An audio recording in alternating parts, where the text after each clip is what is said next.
Hello, everybody, and Dutch Mantell's already laughing at me because I was thinking of what I was going to say as an intro. So this is going to be the first episode. This is going to be the first episode of Story Time with Dutch, a little side thing from WSI that we're going to do about once a month. We're going to get in touch with Dutch Mantell. He's going to give us his stories about days gone by and modern wrestling as well. So I'm going to throw it over to you, Dutch. Hello. Good morning. How are you? It's Good afternoon. How morning. are you? It's not morning. It's not morning to you, is No, it's 2 o'clock, which this is the most awkward of windows because your daylight savings time happens 2 weeks before our daylight savings time. So now you're 4 hours behind rather than five. So I'm sort of, luckily I figured that one out just before I emailed you. it? Okay. All right. So, what are we talking about today? All right, well, we've got some news. We're going to finish this off. We've decided that we're going to do, at the end of every show, we're going to do story time with Dutch, and that one's going to concern somebody who's who's been in the news recently, but I won't spoil it just for now. But I thought we'd open with some news, and there's a ton of news this last couple of weeks, and I'm going to start off with Roman Reigns versus Brock Lesnar. It's going to be the headline of WrestleMania 38.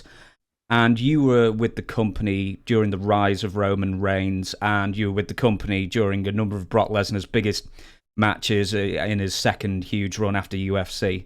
And your review, you do reviews for SmackDown on Sportskeeda. Were you, and you were with obviously Roman Reigns, as I said, during the Shield and as a main event star. First memories of Roman Reigns, and when did you think he had it to be the face of the company? My first memory of him, of course, is when he showed up with the Shield, and he came in. And when somebody's in, see, I've never been a big fan of NXT, so I wasn't watching that or paying attention to it. Because actually, when I was with WWE, it was like I never thought I'd be back with them ever again.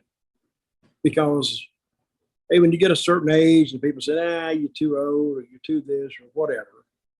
So, and I wasn't following wrestling when he showed back up. But when they showed up, I said, okay, but the gimmick was good. The Shield gimmick was good. But see, when you're in WWE, you only got to impress one guy, Vince. He's a committee of one. You convince him, you've convinced everybody in the company that you're entitled to be in the spot you're in. So I accepted that at face value. He's the owner. He's built the company up from ground zero. So, and they were good.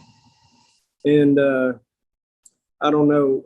I thought probably like wrestling speaking, I think the most advanced of them was Rollins, but who had the personality was of course Moxley. What was his name in WWE? Dean Ambrose. Dean Ambrose. He was probably had the most personality, and of course, what entitled Roman Reigns to be there is because of royalty, his family royalty, and the lineage that he was following, and that's why he was there. Mm. Since you do reviews for SmackDown for Sportskeeda, a former WWE personality who will remain nameless told me recently that Roman Reigns is possibly the greatest main eventer in WWE history all around. Where do you think Roman Reigns falls in that category? Well, when you talk about the greatest whenever, the greatest of all time, and all this kind of stuff, you're taking in a lot of territory, taking in a lot of ground. I will say right now, Roman Reigns is the WWE.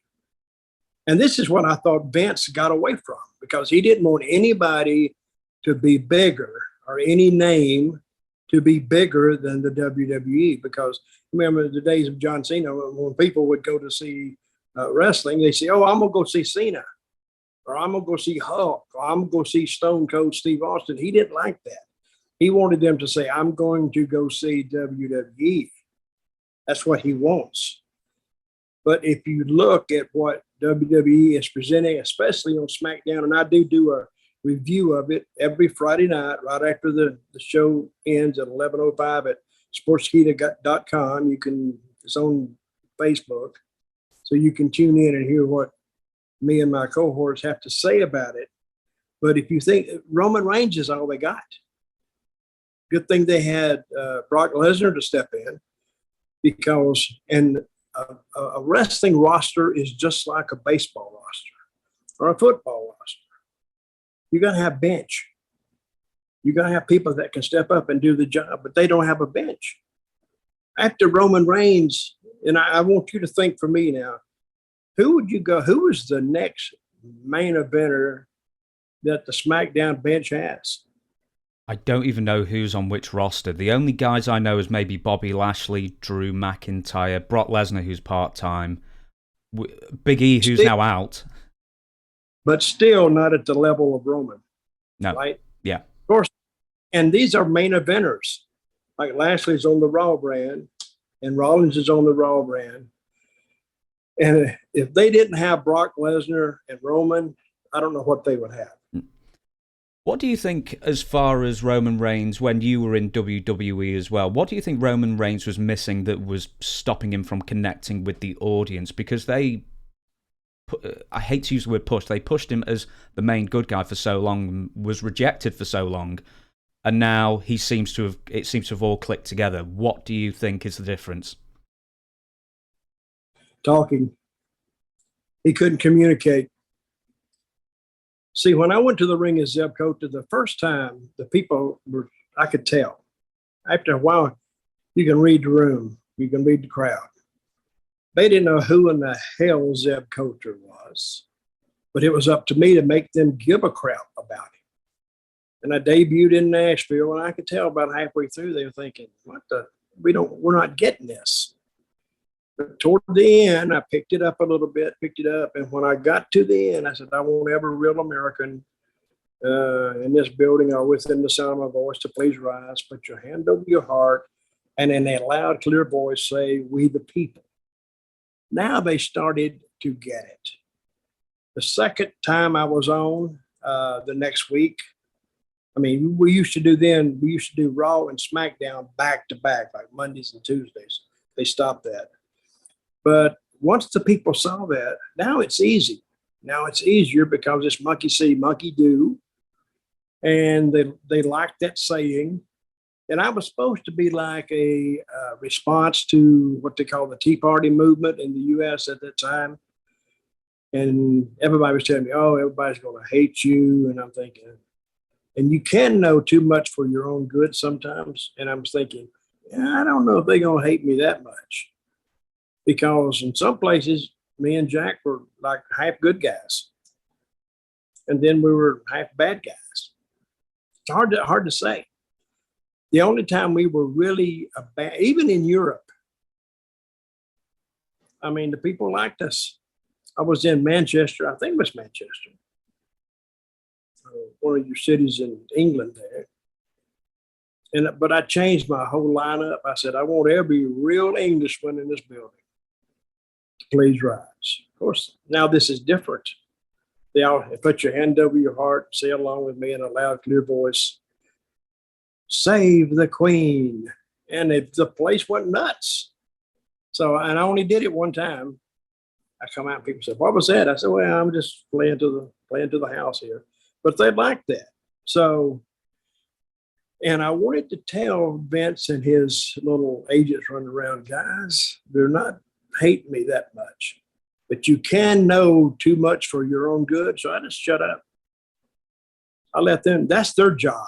They got to figure it out. And I think they did figure it out toward the end, but that time when I came back after a broke leg and I broke my femur in two places, I was having trouble mobilizing around, hence the cart I was driving in. They put me with Alberto Del Rio.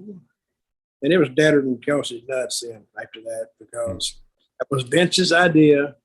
So how are you going to tell Vince's idea that you don't like it if it's not going to get over? You can't tell him that. So I didn't tell him that. Everybody else kind of after a couple of weeks, they tried to tell him that, but it was too late then. Bringing it back to Roman Reigns just slightly is, why did for years Vince make Roman Reigns, who had a great body, wear a flak jacket and cargo pants. I never understood that. I mean, because he's a body guy. Why would he just cover Roman up for years? You never understood it.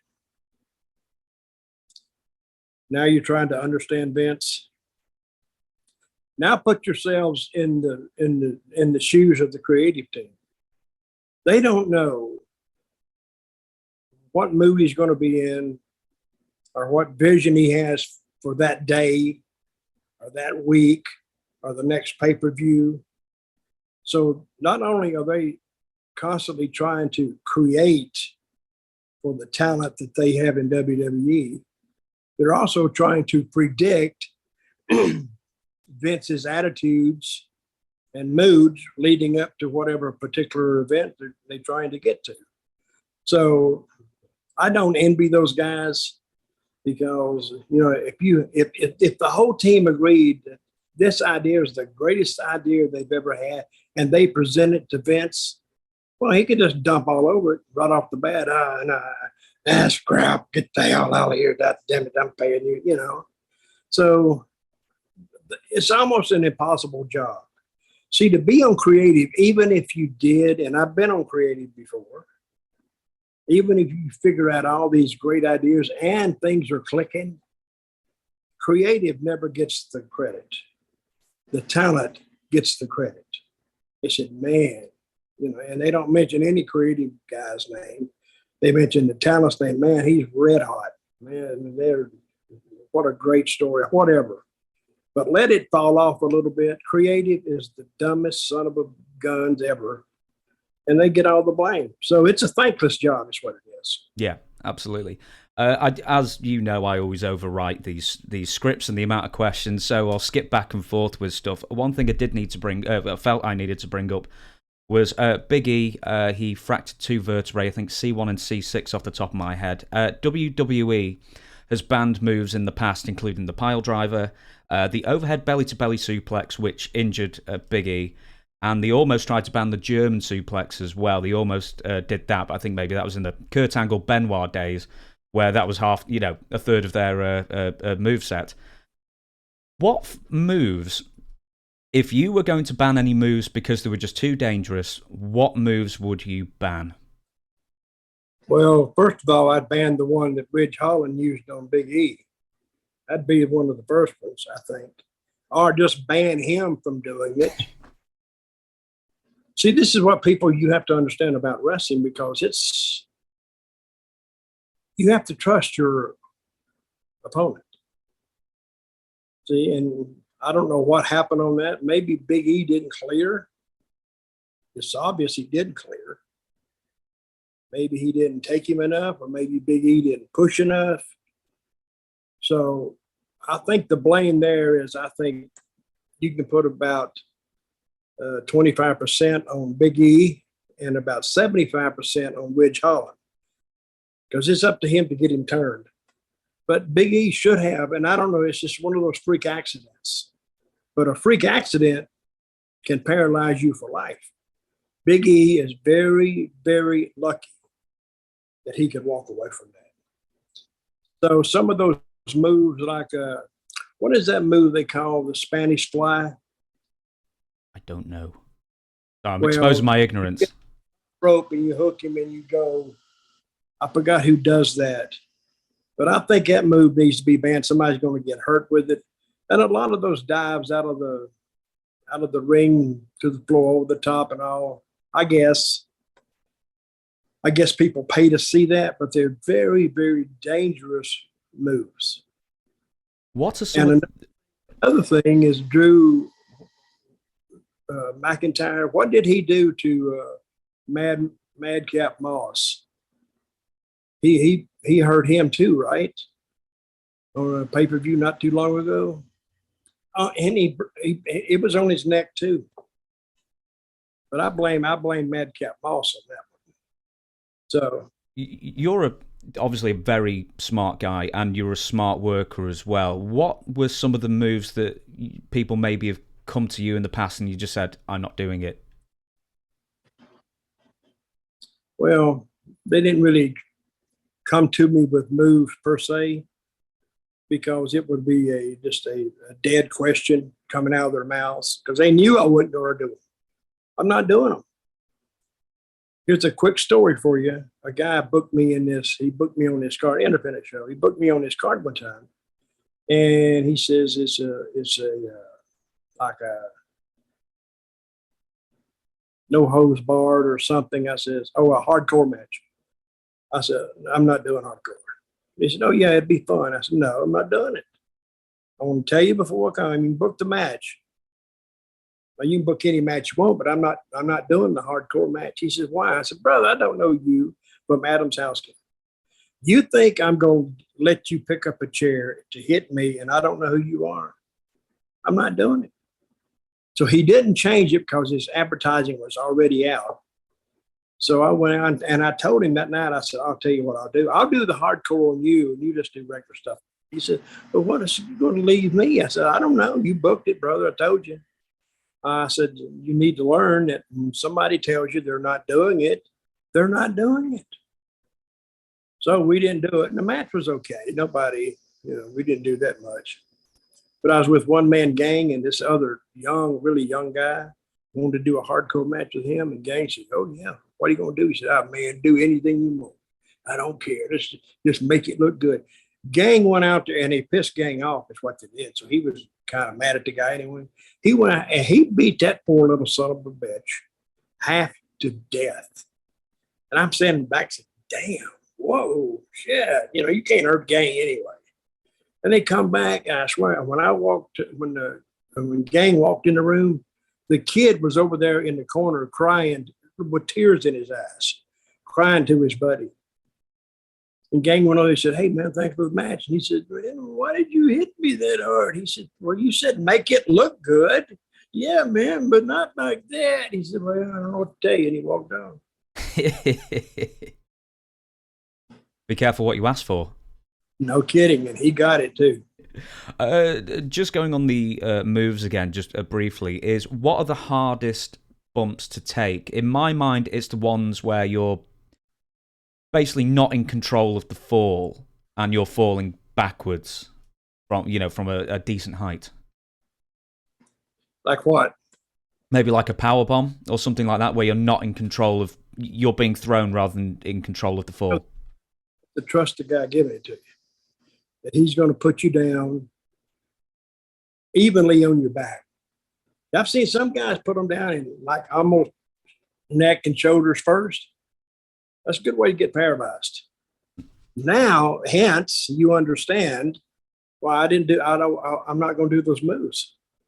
I'm not going to do them because I've seen too many guys get carted out and end up literally paralyzed. And some of them are not paralyzed for life, but they would be paralyzed or really messed up for at least a month. But when the guy picks you up, if he lays you down flat where your whole back absorbs the blow, you're okay. But if he puts you down at an angle, your head is turned, and that's bad news. So, but other guys are watching whoever's giving that power bomb, and they're making mental notes. Watch him on the power bomb. Are you thinking Vader? Was he called Joe Thurman? I can't remember. An enhancement talent in WCW, and Vader, I believe, power bombed this young man. He ended up paralyzed. Vader was very reckless with enhancement talent because I don't see guys like that are like psychotic. They don't look at it as enhancement talent like people. He's put there to make, do a job. But they go out there and just beat the living crap out of these guys.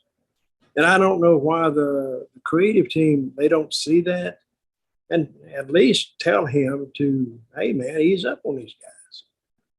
But I don't care if he paralyzed a guy the week before. They'd be some other guy willing to almost to endure it, not endure it, but to see if he can make it through just to get into wrestling. So, and Vader was not Vader, but Vader was very, very, he was intolerant of beginners. and not very easy on them. So. Who else? Who is there? Anybody else that comes to mind who was not easy on the job as the enhancement guys? Well, there used to be a guy named Lars Anderson, who was rough on the enhancement guys. Now, when I first started, I was in Florida, and I had a match with him, and I saw right before Lars and I went out that all the guys came into the room. Only had one TV, a little one too. This was years ago. So they all crowded into the room and I'm thinking, why is everybody coming in here for this? So I went out there, and Lars, he fancied himself as an amateur wrestler, and I never did because I'm a pro. So, and he just beat me up, tried to. He tied me up, and he took his elbow and he just shot it, kept shooting it down beside my eye. And I told him, I said, Lars, lighten up. And he did it again. I said, Lars, lighten up. And he went, shit. He wouldn't answer me. I remember it pissed me off. And I know one roll in wrestling, it was called the Canby roll. And he didn't expect it. I didn't either. I rode forward and double leg took him down, and it surprised him. The dressing room popped. And I told him, I said, you better get your finish now, Lars, or you're not getting it. And so then he did it. So then I went back in the dressing room. He was sitting there, and I walked into him. I stood right over him. I said, all right, you son of a bitch. Now, if you want to go, let's go right now. I said, get up. And I was getting ready to drill him. And I do remember that Jerry Briscoe walked into the room, and he cussed Lars out. He said, Lars, these guys come in here and they put you over, and you go out there and you try to hurt them. He said, I don't blame you. He said, if you want to try somebody, try me right now. So Lars got a lot of heat on him that day, and I never really talked to him after that, so I just stayed away from him.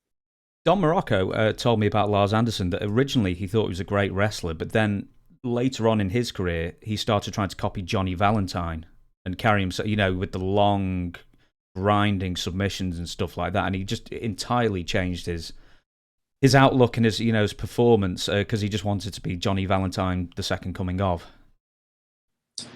Well, there was only one Johnny Valentine. You ever watched him?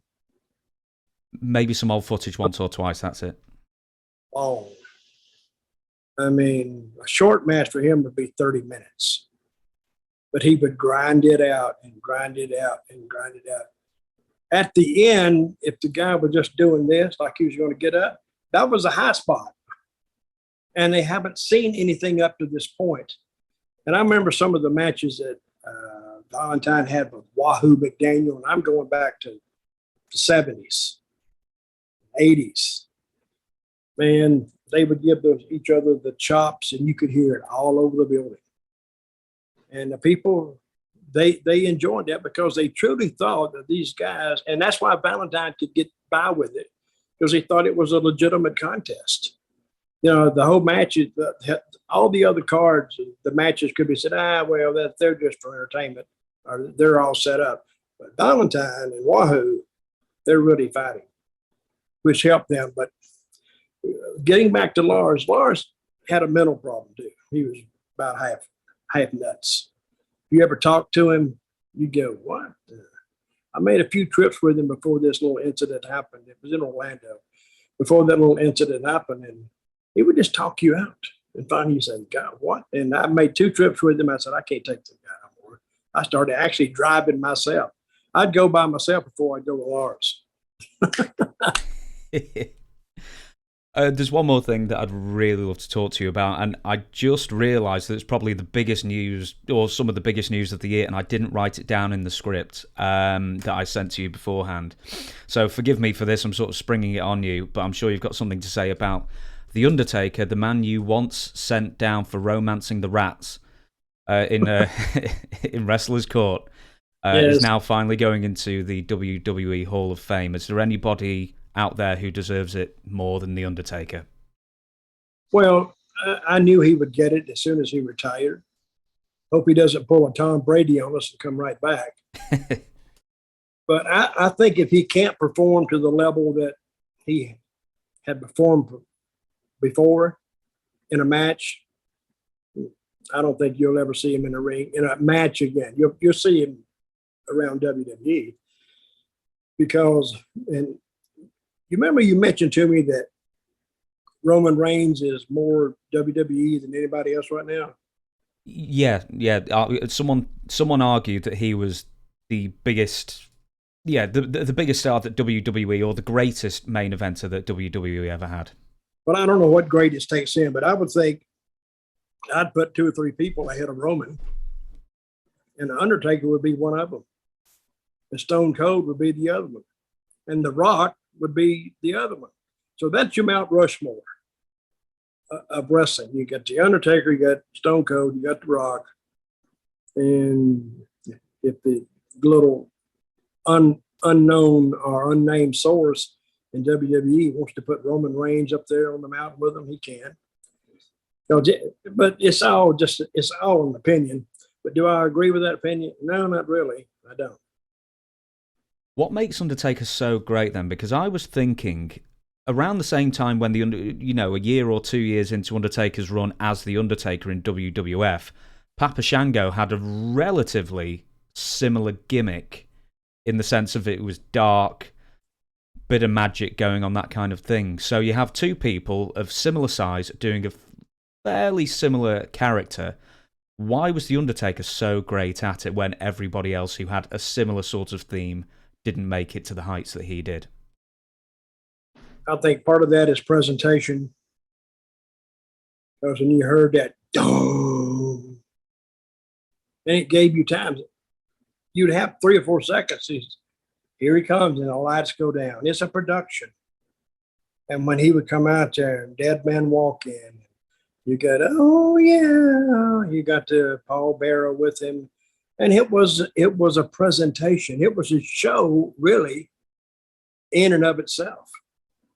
And then he would get into the ring, and he never broke character, ever, in the ring. And one thing about Undertaker, he didn't do a lot, but what he did all had a purpose. He was a lot like Jake the Snake. There were no wasted moves with Undertaker. He didn't do a move just for the sake of doing a move. And for a guy, I don't know if he was legitimately 6'10", but he was 6'8", 6'9", and a tremendous athlete. Tremendous. For a guy that big to have such athletic moves. And when I met him, somebody's asked me this too. Did you think he would be such a big star? Well, no, I didn't. Because how do you predict that? You can't. But I did know that he had a lot to add to the wrestling profession. And I do think that if he wasn't given the Undertaker gimmick by Vince when he was, I think we wouldn't remember him. Maybe, I think his impact would be 75% diluted by now. But the Undertaker was the gimmick that we know him by, that people love him by. And when he goes into the Hall of Fame, by Vince, by the way, somebody asked me, who do you think will induct him? Because somebody said, do you think you'll induct him? I said, hell no, I won't induct him. I said, probably who should induct him was Vince. They said, yeah, but he doesn't like to do that. I said, well, and I was right. I said, well, he may make an exception this time. Because Vince and Mark, they have a different relationship. And I don't know if I told you this the last time I was on your show, but Undertaker was invented, rumor has it, and I kind of believe it. Did I tell you this? That he was invented in the mode that Vince wants to himself remember. He wants to be the guy that can't die, Vince, and you can't hurt him. And he's fearless and non-emotional. See, Vince kind of saw all those qualities in himself, whether they're good or not, and he gave them to Undertaker, the man who can't die. And that's why, and he was built in the image of Vince. That was what the rumor I've always heard. So, and that's why I always thought he would never get beat at WrestleMania, because, but he did. So, but it didn't hurt him. Actually, when they beat him, I was there, and I went, why in the hell did they do? I mean, I don't like records like that to be broken.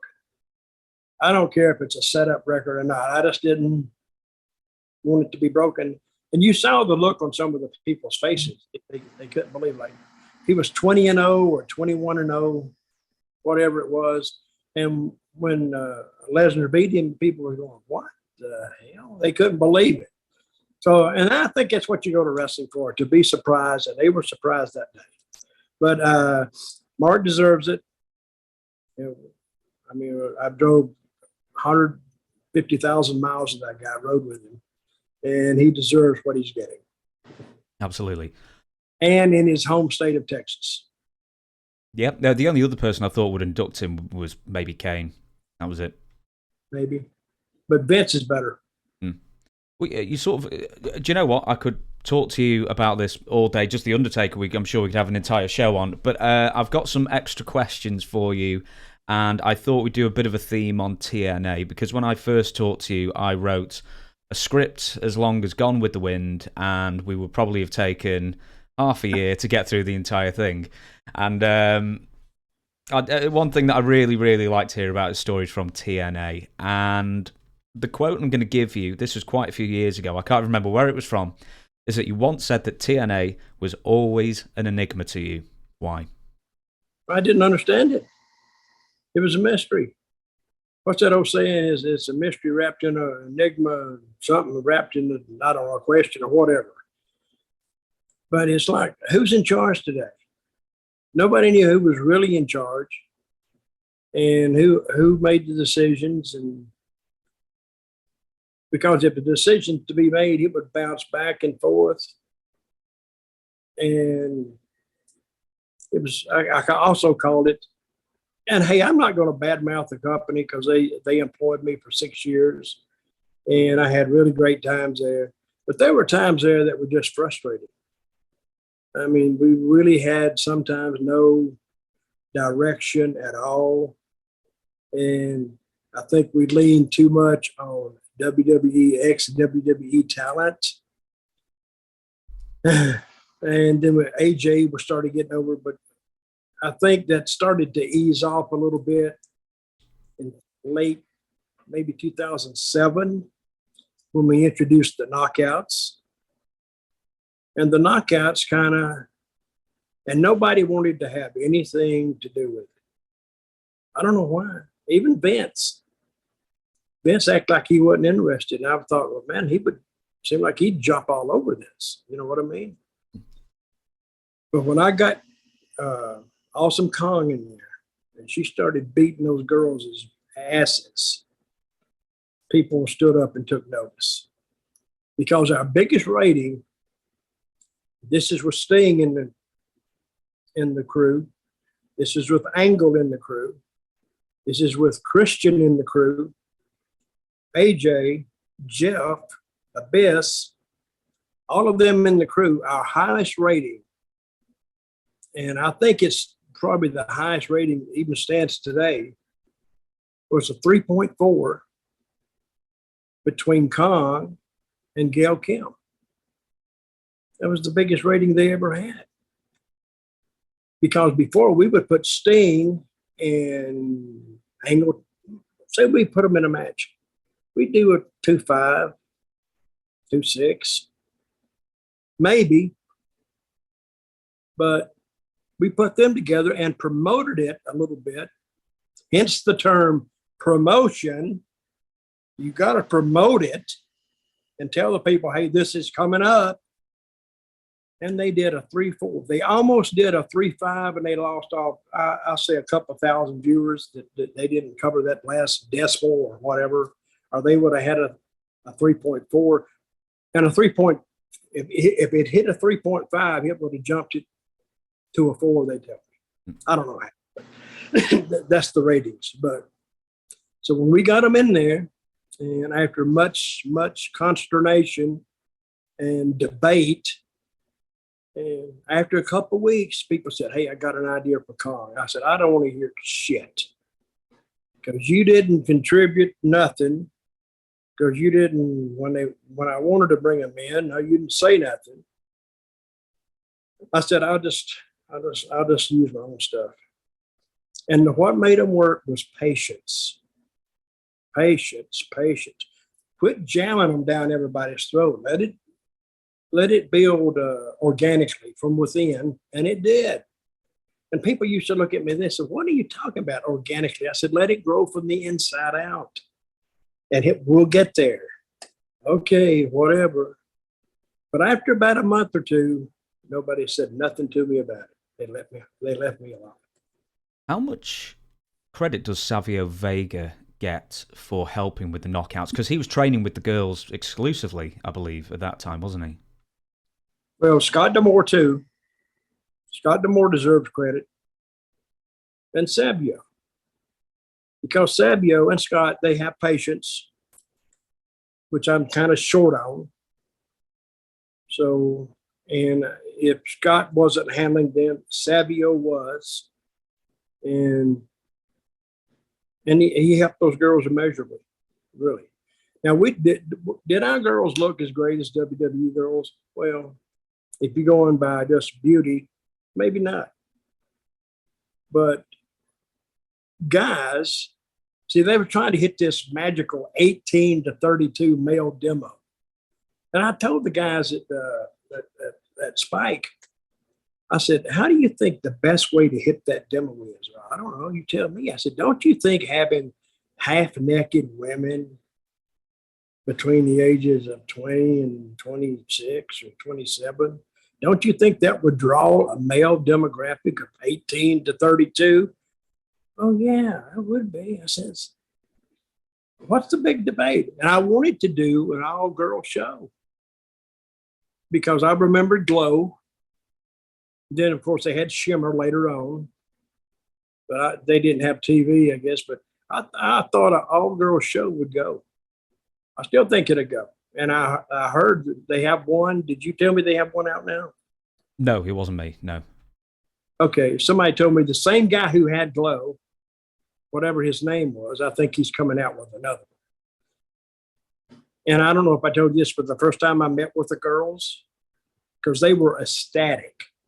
Because now they are wrestlers, or wrestlerettes, but I dropped the ets, wrestlers. And I told them, I said, "Girls, I'm glad you're here. I worked long and hard for this, and I'm trying to prove a point, and you are too, because you've all been relegated to gimmick matches and panties on a pole." And I said, "From this point forward, you're no longer the C word. You're no longer bitches. You're no longer the W word. But from now on out, you're athletes. And I want you to go out there every time you can, and I want you to embarrass these guys." Oh, they loved that. They applauded. And I said, "Hey, I'm with you, and if you need something, come see me." And they worked their butts off. And I got up there. Oh, they got themselves there. I'll ask you two things then, and then we'll move on. One, who do you think in the knockouts division ended up most improving, and who, I've got my own guess, but who sort of put a dampener on the knockouts division after a while? Who improved the most? Yeah, who surprised you the most as far as wrestling ability? I think, excuse me, no, they all could pretty well move, but I think Gail Kim and Kong, they're the one who drew the numbers, and they had male type matches. I mean, they'd pick up that you could have just a hardcore match, and they could do it, but they could do it in a way that kind of made sense. Because I would sit back and I would watch them, and I went, "Damn." And they didn't rush through it. They didn't get into a hurry. But Kong had learned in Japan. And Gail, that's where she met her. It was in Japan. And Gail actually made me aware of Kong's existence. Otherwise, I wouldn't know. So I saw a tape of her, and I went, "Wow." And I told Gail the next week was at TV. I said, "I want that girl." And she said, "Well, when do you want her?" I said, "Last week." I need her a week ago. So we got her there as quick as we could. Another team that surprised me was the Beautiful People. What was it was Velvet Sky. I remember that name. Angelina. Angelina was pretty decent. Velvet needed work. And by and large, she got better and she got better and she got better. And toward the end, she looked like a seasoned pro. I think probably Velvet Sky probably improved more than any of them. Because when I brought her there, she was just a good looking girl. She didn't really have, I don't even know how much wrestling experience she'd had. But they developed, and that was their gimmick. They developed it because there is something to say for taking people's gimmick that they have invented themselves and bringing it in and giving it exposure instead of trying to put the whole thing together yourself. So you need, I think, damn, what's wrong with me? Instead of creative trying to invent everything, let crowdsource it. Let them do it. Then let them bring it to you. And then if you like it, you like it. Then you embellish it. And if not, tell them to go back and work on something else. So they had the idea and we just helped it along. Who gets the credit / blame for making the knockouts not as popular as they were in 2007? And what did they do? I left in 2009. I think that had a lot to do with it because they lost their biggest supporter, and sometimes it can just be a little thing. When the things start to unravel, and it took it a long time to unravel, but when it starts to unravel, sometimes there's nothing to stop it. And if you don't have somebody who can see that it's unraveling, pull it back in, then it's a lost cause. I will move on then. And in one of my earlier versions of a script that we were going to do and we didn't get to last month, and you made mention of this saying you wanted to talk about it as well, Dixie Carter. But before we talk about Dixie, could you tell us briefly the story of how you ended up getting picked up by TNA and leaving Puerto Rico as the booker? I was booking Puerto Rico, and I would bring Jeff Jarrett because this was he was out of work, not out of work. He wasn't with WWE and I think WWE had just taken over WCW, so he wasn't there. So I would bring him in for weekends. For big shows, that he would come in and he would walk into the building at about whenever, and he'd look at the crowd. And if we were like in Roberto Clemente Coliseum at seats 17,000, he'd walk out there and he'd see 17,000 people sitting in the seats. Or we could be in a baseball stadium. He'd see 16,000 in a baseball stadium. He came up to me one day and he said, "What the hell are you doing?" I said, "What?" He said, "How are you drawing those houses like that?" I said, "Oh, I don't know, lucky, I guess." And I walked off. So when he was trying to get back into wrestling, he says, and a friend gave him an idea, "Why don't you start your own company and give him," and he gave him the idea of a pay-per-view a week idea. So they put it together, put some money up, and it started, what year did it start? 2002? 2002, yeah.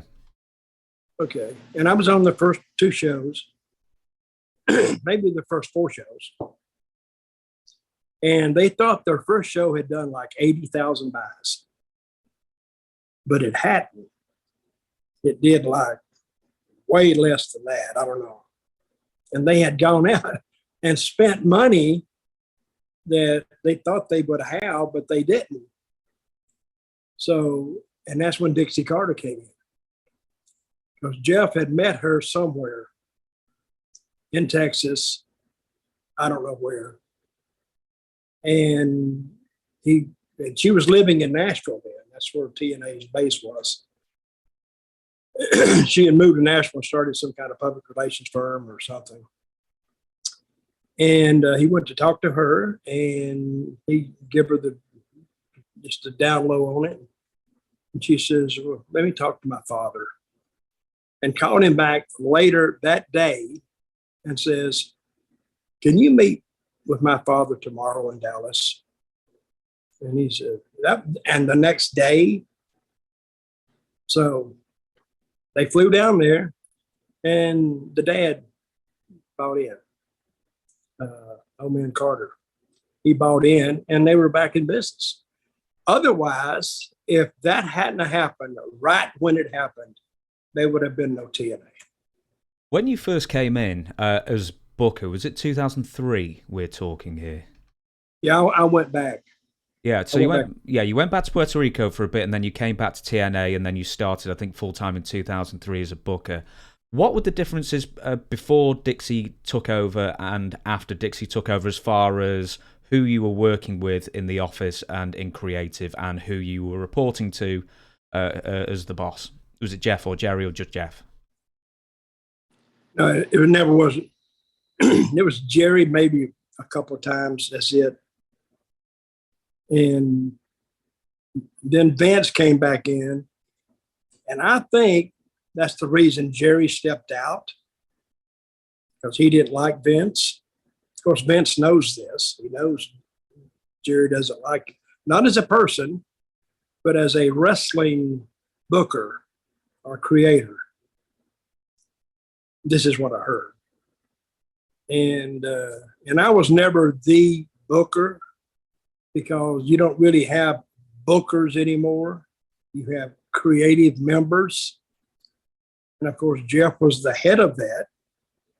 So when he brought me in, I would just contribute to ideas, and it would go around the room, and you'd poll the room, and the final decision laid with Jeff. It's his company. So I was just helping out. I was just helping him out. With Dixie coming in, do you remember the first time she turned up and said, I'm the boss now? Was it like a company-wide meeting to introduce herself to people, or no? No, I never remember her saying that I'm the boss. I think Jeff says that she was the shareholders. And that's why I say it was an enigma. We'll go back to that question. I never knew who owned what, where, how, and how it really started. It was just there. It's like being in a dream, and you say, wait a minute. And you don't ask too much, because people say, well, why do you want to know this? Well, just for general consumption, I guess, just for my general understanding of how this place works.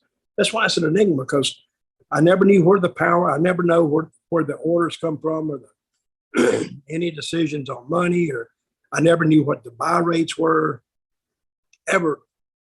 Because now I do a show, a podcast called University of Dutch, and I'm talking about some of the TNA pay-per-views.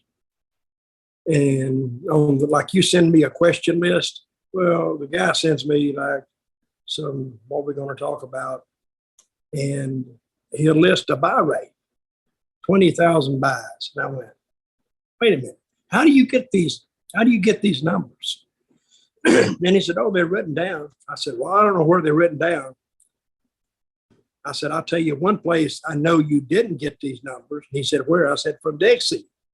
But she never let any of them out. Because she would have a little brief meeting before a creative session. And she said, well, the pay-per-view buys were up 10% last month.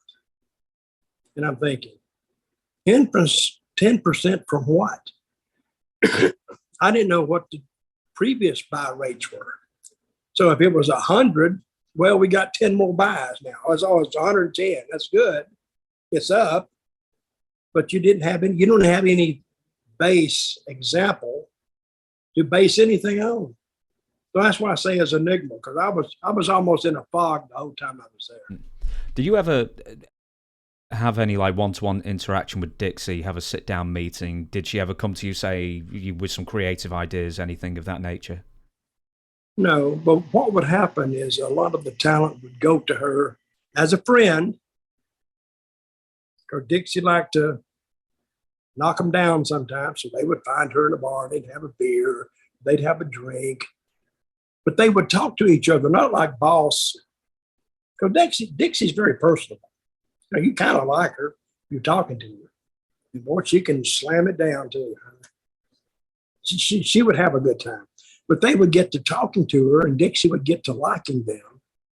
And then after that meeting in the bar or whatever, they would ask her help. Can you help me get this by? They say, it's a great idea. Oh, yeah, I love that. I don't care what the idea was.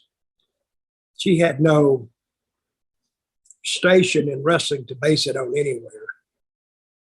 But she just liked the person. And she would come and she said, do you think, and she was really nice.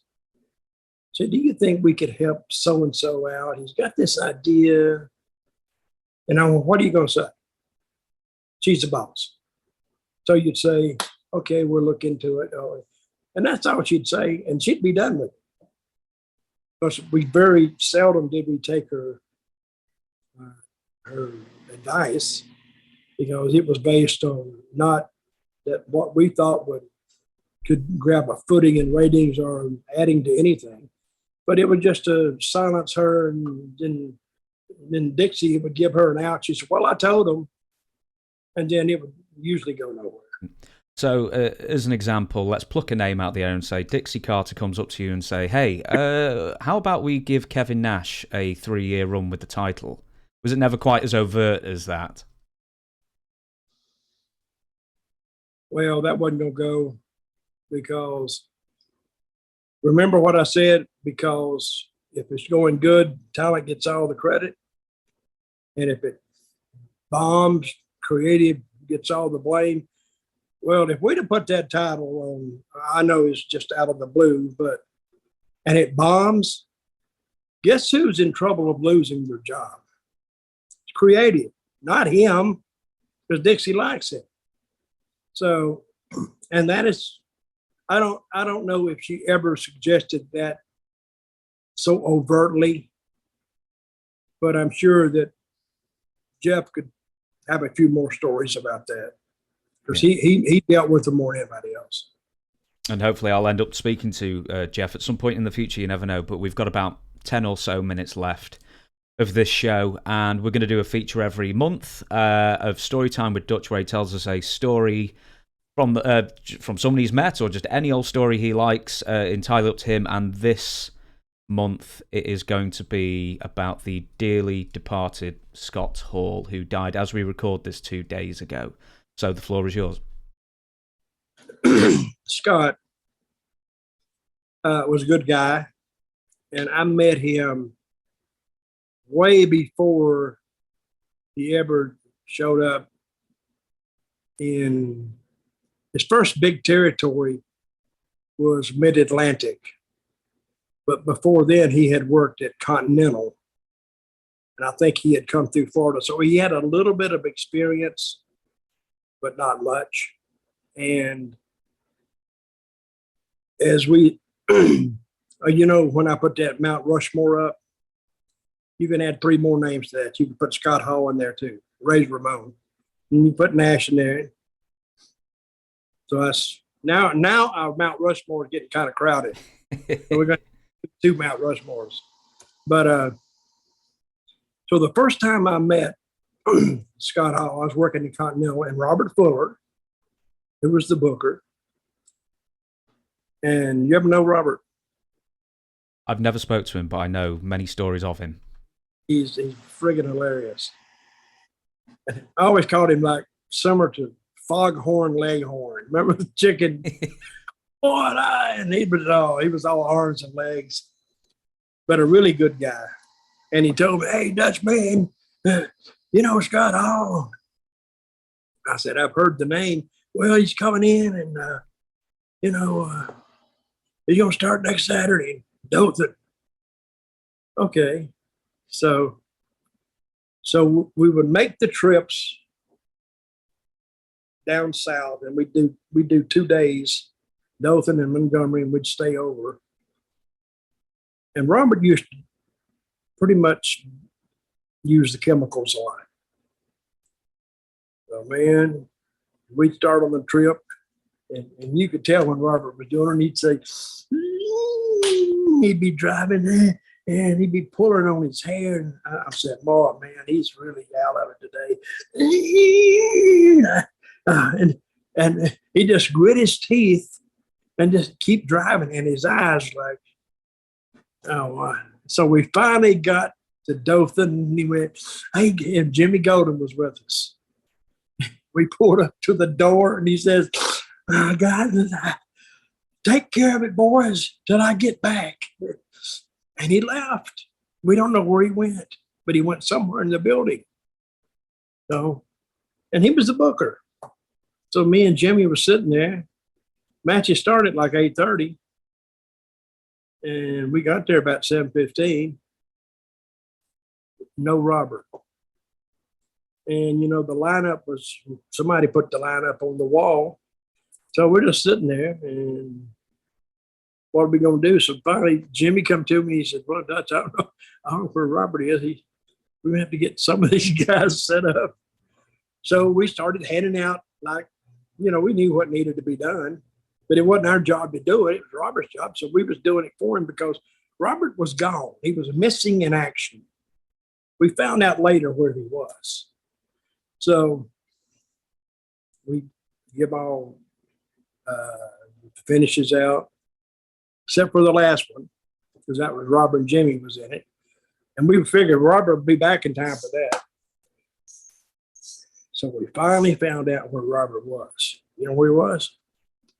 This was Scott Hall's first night in Dothan. And we all know that Scott liked to do a little bit of the chemicals too. And Robert and Razor had found each other. And they were off in some room doing God knows what. They were all messed up. So I'm thinking, oh my God. And you know, Scott Hall at the time was a big guy. He was about 270, 275 and jacked.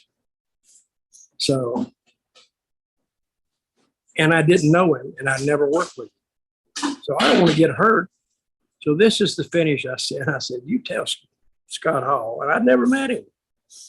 I said, you tell him I'll get in the ring first. I'll work the crowd, get him up, and then play his music. Now he comes, tell him to take his time, because he did. So, and he got in the ring. I says, when they ring that bell, I told the referee, you got to go tell him. When they ring the bell, tell him just run right behind me, and my back will be turned to him, and roll me up 1, 2, 3. So he got the first victory in about 3 or 4 seconds. Now, Savannah New Dothan record, ladies and gentlemen, here was in a place called the Farm Center, because you can tell how cultured that place was. So, and then he started to leave, and I took the mic and I said, hey, wait a minute. I wasn't ready.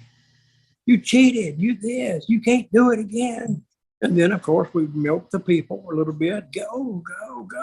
He got back in there. I got him in there, punched him, time, shot him in. He ducked a clothesline, small package meat, 1, 2, 3. So now he has 2 wins in less than 30 seconds. So now he's over. Because I was with me and Robert and Jimmy with the top heels. So he rolls out. Then I say, hey, you'll never do it again. You'll never do it again. You never do it again. And people, they were really up now. And then when he rolled back in, I started on him, and now he come back to me. Now Robert and Jimmy hit. Now they start kicking him down, and their 2 opponents didn't hit.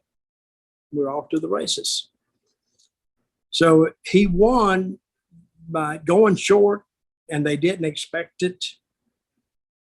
So it got him over. And he brought that up to me when I was in WWE. He said, yo, Dutchman. And he was telling somebody, he said, oh, Dutch, give me a finish one time. And I was great, man. And he always remembered the finish. And that finish, I don't know. And why I did it, you know why I did it? Because I didn't want to get hurt. I didn't know if he was messed up, and he was big. And if he'd hurt me, he wouldn't do it on purpose. So let's keep the contact to a minimum. And actually, I did more by keeping it to a minimum than trying to go 10 or 12 minutes with him. because now not only did they remember one finish, they remembered three. And when they walked away that night, they were all thinking, I've never seen that before. Not necessarily like that, but they saw something they had never seen, and they probably won't forget. And I've done that finish a couple of times. I remember when I was in TNA, some guy said, man, I said, what's the finish? He says, man, you'll never believe this finish. He said, man, when I turned around, he hooked me, 1, 2, 3. What? Oh, yeah. Then he leaves. I said, get back in here, get back in here. He comes back in, 1, 2, 3. I said, oh, get the F out of here. I said, hell, I invented that finish on the spot in Dothan, Alabama one night. Shut the hell up. I've never heard it. Hell, I invented it. And he never heard the story. Good guy. And I'd heard stories about him before. You know, some of the other stories came out. Allegedly, he killed a guy, shot a guy or something. I don't know what that was about, but I don't know. That was to do with apparently self-defense. Someone pulled a gun on him and... It was an ouncer. Yeah. I've heard two different stories. One story was that Scott was having something to do. He always worked strip clubs anyway. That's where he did his work. And I heard that one of the strippers was married to the guy, and the guy come up, and they got into it, and the guy had a gun. He took the gun away from him. Or the guy dropped the gun. He picked it up and shot him. Or something like that. And another one was where he was at a bar, and he was trying to throw the guy out, and he did something like the guy had a gun, and he took it. Anyway, he was guilty of that. So I don't know if that bothered him later on. I don't know. No, he probably had some PTSD from it. One more thing about Scott, and then I will close down this podcast, is for the first quite a few years of his wrestling career, he was pegged as, especially when he was in the AWA, he was pegged as the next coming of Hulk Hogan. He had the same size. He was better looking, and then it just never really happened. He seemed to find it so difficult for years to tap into his natural charisma.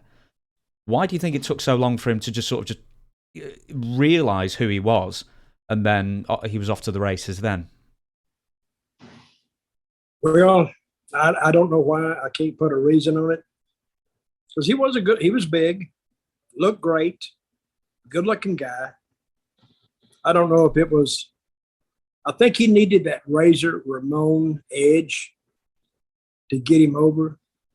And I think when he got to WWE and they saw him, and I think Scarface was out, some of those movies were out, and they said, let's put an edge on him and the toothpick and throwing it away.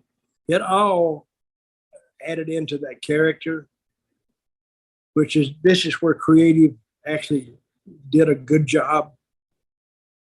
Because they put a gimmick on him that he could handle.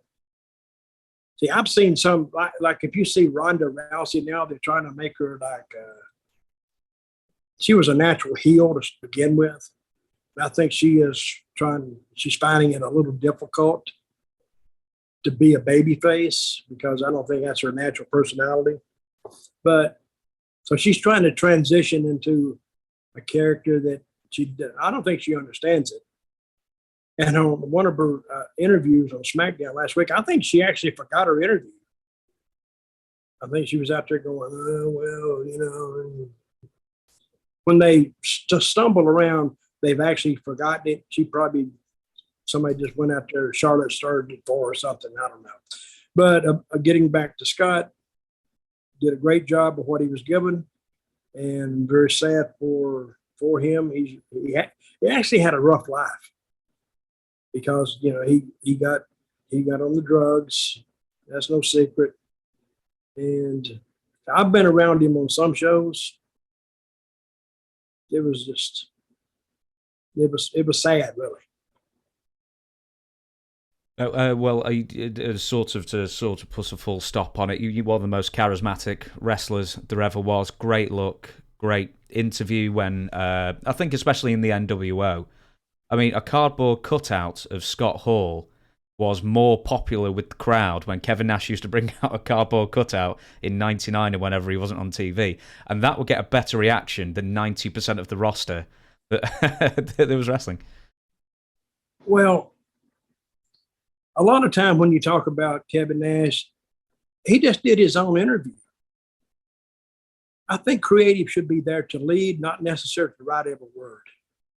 That's the problem with WWE now. They're trying to structure and trying to, script every word in the promo. You can't do that. They didn't script some of Scott Steiner's stuff all the time. And look how he got over. His interviews were great. I mean, let these guys do what they do, because it's almost like running a comedy club and trying to write all the jokes for the comics. Can't do it. Let them do it. They're the ones that wanting to succeed. They're the one who wants to move up.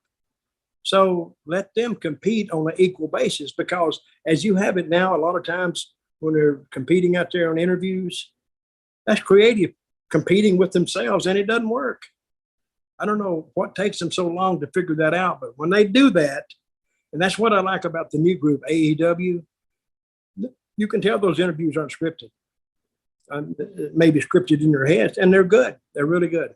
Yeah, I can't write for you as an interview because we are a different generation. We're from a different country. We don't live in the same place. I cannot give you an authentic voice. I cannot write for you, and it's as simple as that. It has to be you. 9 times out of 10. Well, if a guy can do an interview, just tell him to do the interview. That's what we used to do it. When I was in Memphis, they tell me, go out there and your opponent's Randy Savage and just sell some tickets. Okay. And I'd go out there and talk about Savage and suddenly see if I could interest the people in the match. Well, they used to hire. So I will close up this podcast. They used to hire wrestlers for the wrestlers. Now they hire people and then like a blank floppy disk and then try and download a personality onto them, and it doesn't quite work the same way.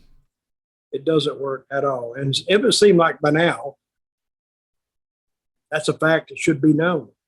And the fact that it's not known, that means nothing's going to change. Yeah. And that's why AEW, that's why their success, if they really have any. But I like their show because the matches are good, their interviews are good, and there's some things I don't like about it. But it's refreshing to see AEW now. One of the things I like about it more is it's only 1 hour. Because when you put 2 hours there now, it's a little bit of a stretch. Put 3 hours, forget it.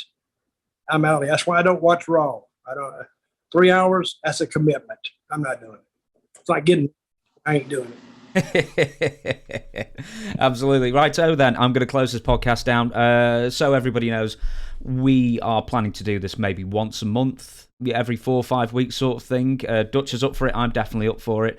And the only thing remains for me to do is thank you very much for watching, and thank you, Dutch, for entertaining us. Thank you, and call me anytime.